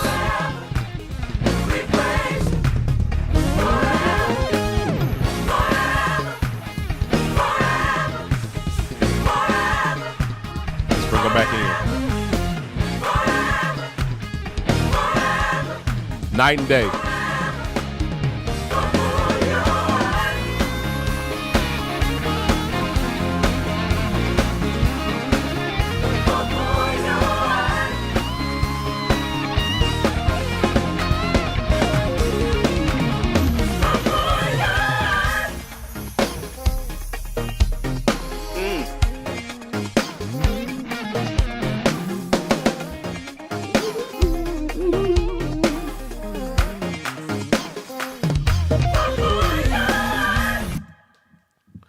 A song I did about 5 years ago. I got to revisit that. I might want to remix that on the live stream.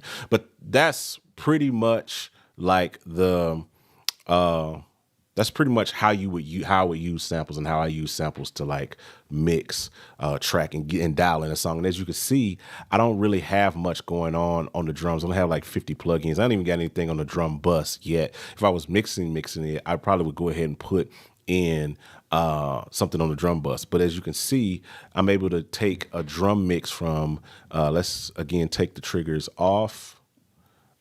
Triggers, we'll mute these triggers and we'll bring in just a regular snare. This is what the drums sound like with no triggers.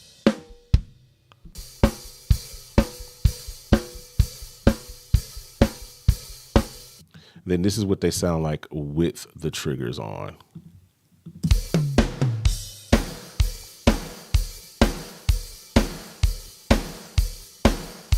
Just way more big, bombastic sounding drums. And then it sounds like gunshots when you hear it solo, but when you put it in the context of the mix,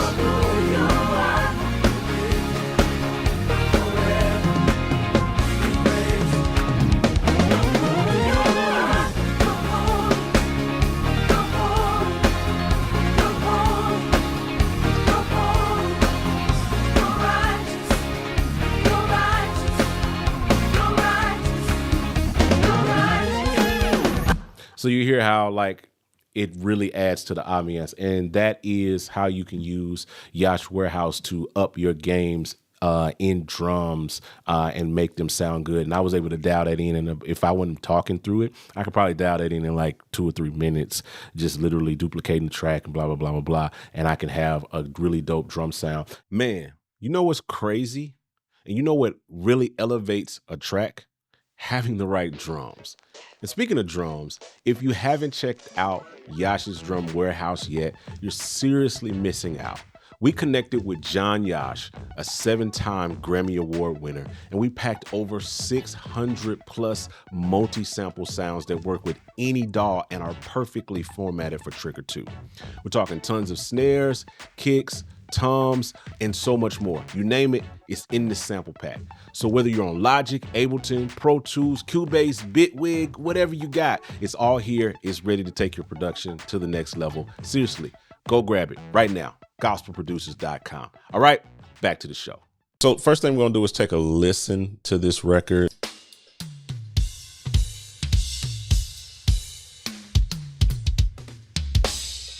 So one of the first things we're going to do, we're going to deal with it very simply. We're going to try to use gates. We're going to try to not replace anything. We're going to try to start with using the gate. So we'll start with the snare, for instance. But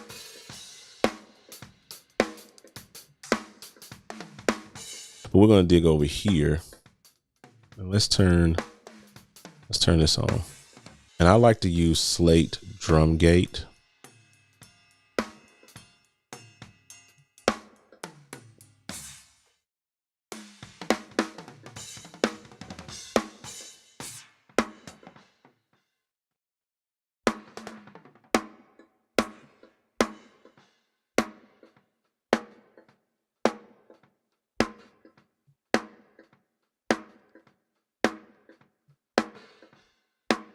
All right, and that cleans it up. That cleaned up some of the bleed for us. We're going to do the same thing over here for the snare bottom as well. We'll add in that drum gate, slate drum gate, and we'll just use the same preset just to keep things good. And the way this works is it's a threshold.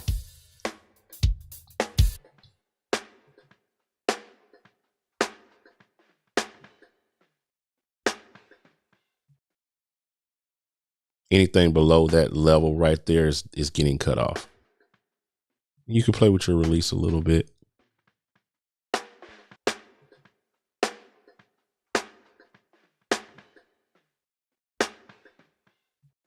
So that feels good. Let's keep it moving. Now I want to kind of go straight to the next problem, which is this this floor tom, to see if we can do anything with this to make this feel better. I kind of got it on default, but let's go to tom bleed. I always do natural, see. It's mainly the cymbals that mess it up and the feels that mess it up. So we'll go straight to a part that's really active, which is this.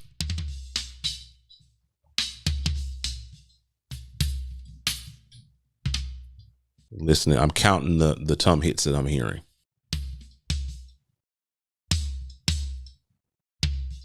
So that pretty much cleaned it up.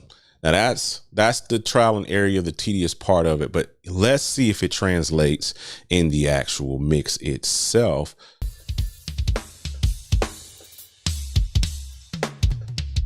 Right? So you hear it, but of course you're losing the body of the tom. So we're going to try to mitigate this and make the snare and all of that stuff feel good, utilizing samples from Yosh Warehouse, Trigger 2, all of that stuff like that to make this drum thing come to life. It's not that we're trying to replace the drums totally. We're really trying to layer them to help them fit in the context of the mix. All right. We're going to pull something from the warehouse. I've got a snare in here. It is the Brett snare. That's also in our legacy pack. Let me see how that sounds though. Let's pull it in just with that.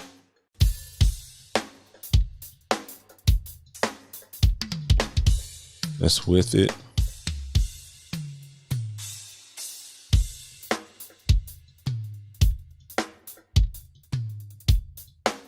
All right, so we're gonna drag in another snare here. We're gonna put it here on trigger snare 2. And these are a couple of other, we call them the popcorn snares. Let's get into a space where it's really moving here.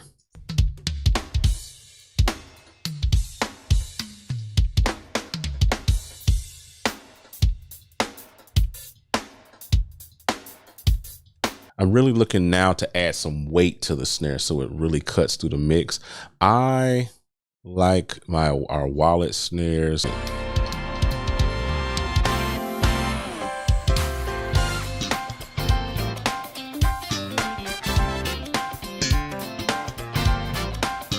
So I'm digging that. I'm digging that vibe. The way we have our samples set up, you can actually drop down and choose whether you want the room, the dry sound, or the room only.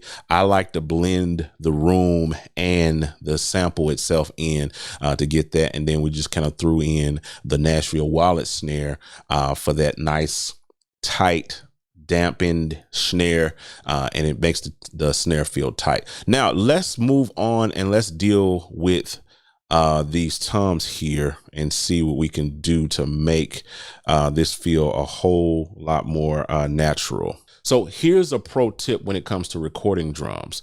As the engineer, as the producer, or even as the drummer itself, you want to make sure that you get isolated hits of each one of your drums. All right. As you're recording, as you're doing that, after you finish, go all the way to the end of the session, and just hit each particular drum by itself. Hit it at multiple velocities if possible, but you want to get samples, isolated samples of your toms, isolated samples of your snare, isolated samples of your kick. Then when we're mixing, it makes it 100% easy for us to be able to take what you've already recorded, your tones, the tones from the session, and replace them in situations where you have bleed, extreme bleed, like I have in this particular record that I'm working on. So it allows us an easy way to basically replace drums. Now, this particular record, they didn't do that. So I'm going to have to use something from my sample arsenal and hopefully make it work. Let's dig in deep here. We're going to go here and let's see, let's find something. We're going to go into volume 2, toms.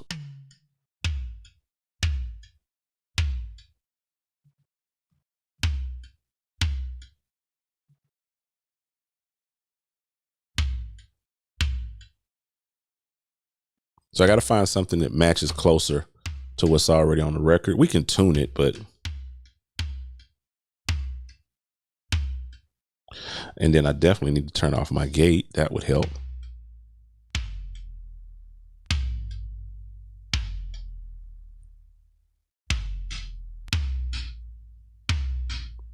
Let's try this one.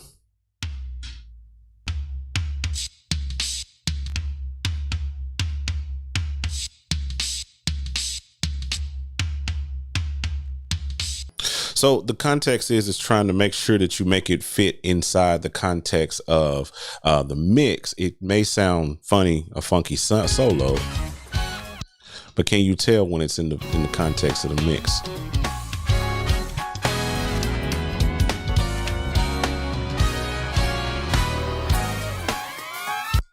And in some cases, you have to replace all the toms when it comes to situations like that in order to get the matching. And I might have to do that. I personally need to do a little bit more listening to make sure that's what I want to do. First, listen at glance without really scrutinizing it a whole lot. I think it sounds natural.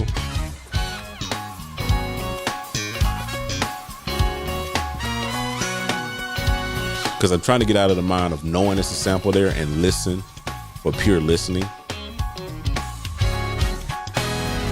When you get out of that space,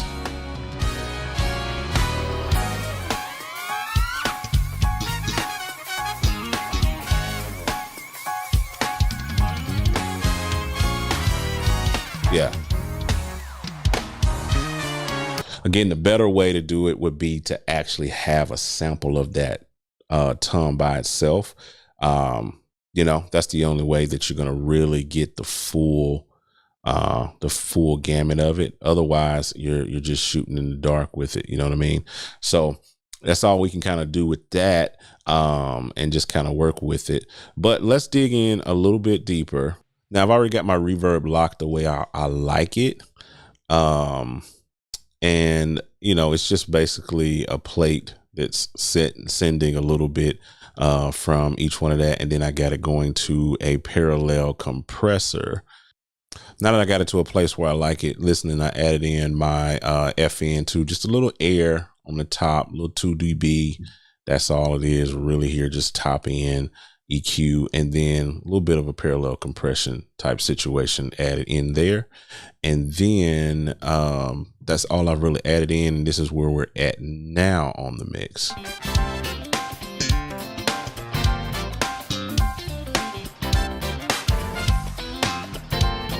Things are starting to cut through for me.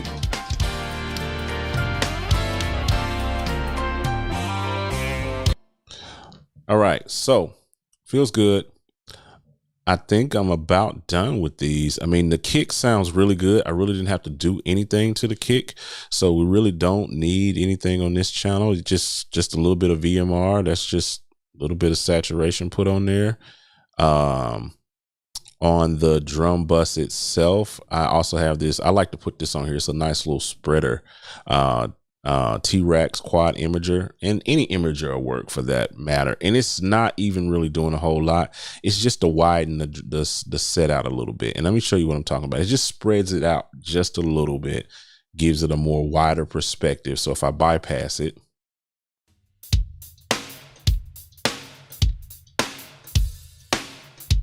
but if I bring it back in just a little hair. So feeling good. I think I'm about done with these drums. I don't think there's anything else I need to do right now to the drums. Now we may come back once I start messing with all of the other elements and get myself something a little bit different. But for the most part, I'm kind of satisfied with where we are with the drums. I'll sit down, spend some more time listening to it, and make my decisions on there. But that's pretty much the lay of the land when it comes to mixing drums. This is pretty much the process. It's not the perfect process. It's not the only way to do things. It's just the way that I do things. And hopefully you were able to pull some value out of this and bring it in and use it in your own productions, own mixes, own recordings, all of the above. But that's all I got for you guys today. I appreciate you guys hanging out. We'll talk to you guys on the next one. Peace.